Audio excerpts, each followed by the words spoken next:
So, Wuthering Waves just released Virtual Crisis, and now all the difficulties are out, and I've cleared all of them. So, what do I think about this game mode? Honestly, I think it's actually pretty solid. I think that Wuthering Waves has really struggled to make any sort of endgame content that actually feels meaningful or fun to most of the players that are really actively playing this game all the time. Because I think there's a great amount of content for exploration, and a good amount of content for just combat in general. So if you're just trying to have fun more casually, I think it's been great. But if you're really someone who wants to get into the nitty gritty of combat, I think it's always had some problems. I think that Tower of Adversity and Whimpering Waste both kind of suck. I personally don't really enjoy them. You may, but that's fair. I think that a big issue is timers. Both of those game modes are not really challenging because of the enemies or anything at all. The only reason it's hard is because you run out of time and then you don't get the full rewards, which I find to be a pretty trash system personally. This game mode doesn't have a timer. Instantly, it's way better because now the challenge has to come from something else. Like, for instance, you actually dying, which is pretty much what this challenge is. You have unlimited time. I saw someone beat the Alvarado Vault thing with a Tao Chi solo at 37 minutes, which is psychotic. But isn't that interesting that you can actually use something like that and win? We're probably going to see people do Varina solos of these game modes, which is going to be absolutely insane. But isn't that cool that you get to play the game however you want? You're not forced into, okay, I need this team that's maximum DPS, the only thing that matters. Now there's other factors at play, like survivability, maybe maneuverability to get around and target certain stuff. There's so much more to the game when you remove that timer.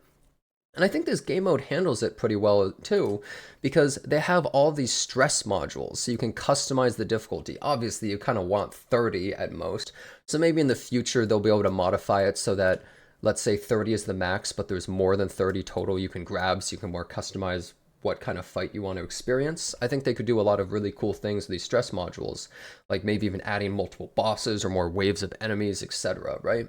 Maybe make the area smaller. There's so much customization they can add.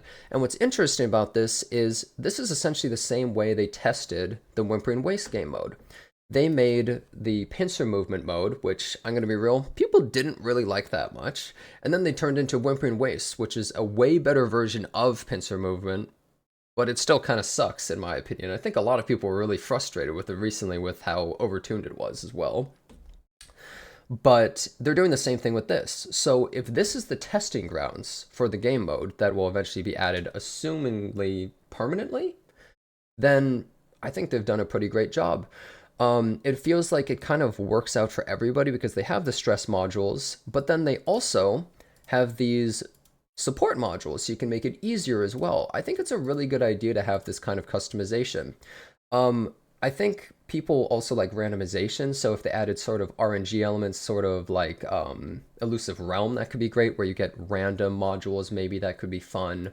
Or maybe even if they had a mode where you could get random stress modules too, and you don't know what you're going to expect. So like each wave of enemies would add a stress module or potentially a support module. I think they could do a lot of cool things with this kind of setup. And I think they did a great job overall.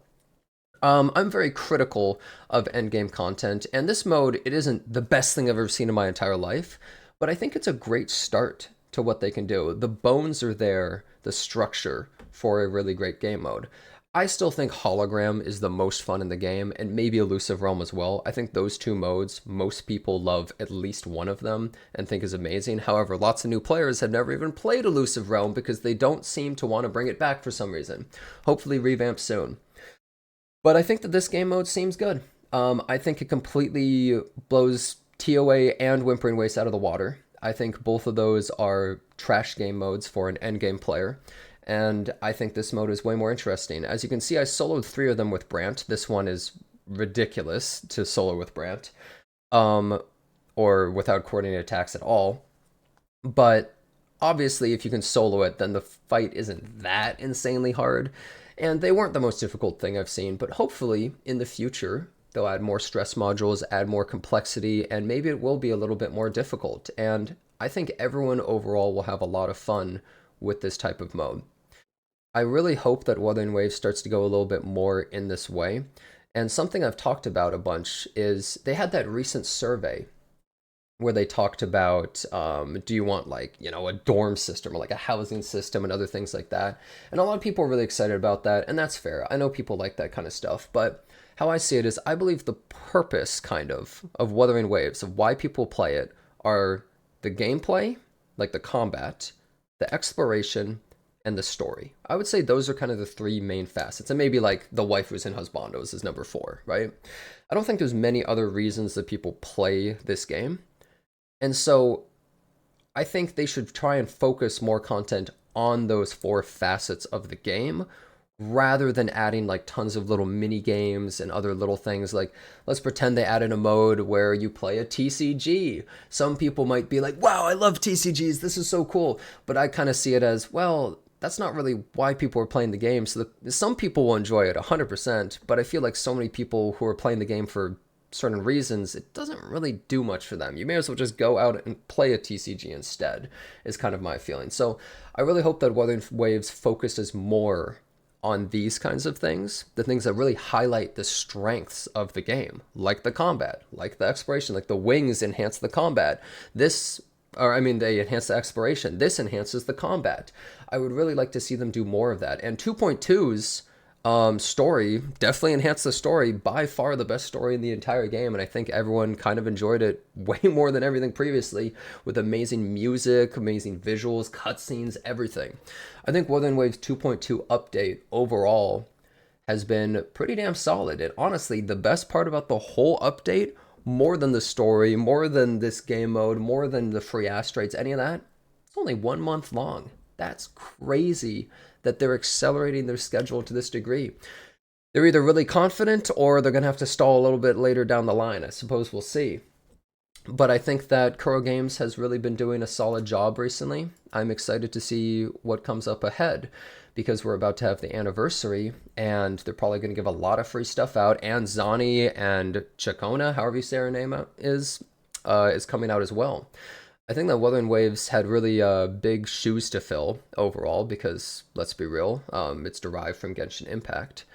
And I think people were really skeptical of it, me included.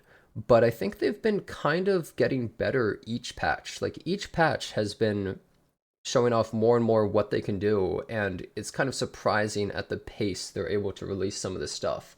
So they've been doing a great job, and it may sound like I'm just hard glazing them, but I'm very critical of this game. But I kind of just want to talk more about the positives of what they've been doing recently, and I think that this game mode is kind of the start of some of the positives in terms of, I guess, more challenging content or more endgame, ever since Hologram at least. So I'm really glad that Kuro Games seems to be doing a great job and focusing more on what's really important with the game. So I hope you're all enjoying the game as well, and I hope to see you next time.